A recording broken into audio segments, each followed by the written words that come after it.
본인이 가입한 적 없는 보험료를 수년 동안 내다가 뒤늦게 구제를 요청하는 사례가 적지 않습니다. 보험 설계사들이 가입자 몰래 대필 서명을 하는 방법으로 보험에 가입시키기 때문인데요. 금융감독원에도 이런 문제를 지적하는 피해자들의 구제 요청이 끊이지 않아 절차 보완 등 대책 마련이 필요해 보입니다. 이주영 기자입니다. 지난 2018년 지적장애가 있는 아내 이름으로 보험을 가입한 한 50대 남성. 매달 3만 원 정도 납입하는 실손보험에 가입한 것으로 기억하고 있습니다. 그런데 그날 가입된 보험이 하나 더 있었다는 사실을 최근에서야 알게 됐습니다. 가입한 적 없는 100세 만기 보험에 매월 9만 원이 넘는 돈을 내고 있었던 겁니다.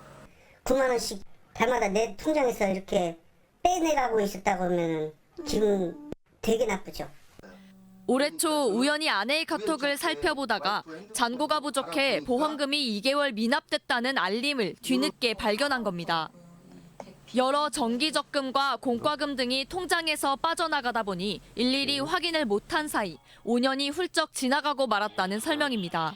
와이프가 지금 지적장애가 살짝 있어가지고 이런 걸 전혀 이렇게 캐치를 못하는 사람들서 계약자인 저한테는 카톡 같은 걸 전혀 보내질 않고 와이프한테만. 해당 지점에 문제를 제기해 뒤늦게 문서를 살펴본 남성은 황당한 사실을 발견했습니다. 본인과 아내의 서명이 떡하니 서류에 남아 있었기 때문입니다. 심지어 고객 자택 방문, 자필 서명 받아옴이라는 문구도 쓰여 있었습니다.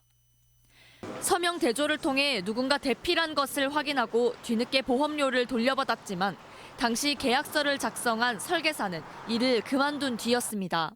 그때 당시에 모집을 했을 때 정확하게 자필을 받아야 하는 건 맞아요. 근데 이제까지 계속 보험료를 몇십 년 동안 납입을 한 상태여서 그걸 저희도 이제 인지를 못하죠. 금융감독원에 따르면 2018년부터 지난해 8월까지 자필 서명 미이행이나 설명 의무 위반 등 보험 불완전 판매로 인한 피해가 62억에 달하는 것이 현실. 게다가 설계사의 독단적인 대필 행위를 보험사가 파악하기도 어려워 보험 계약 절차 자체를 개선해야 한다는 지적도 대두되고 있습니다. MBC 뉴스 이주연입니다.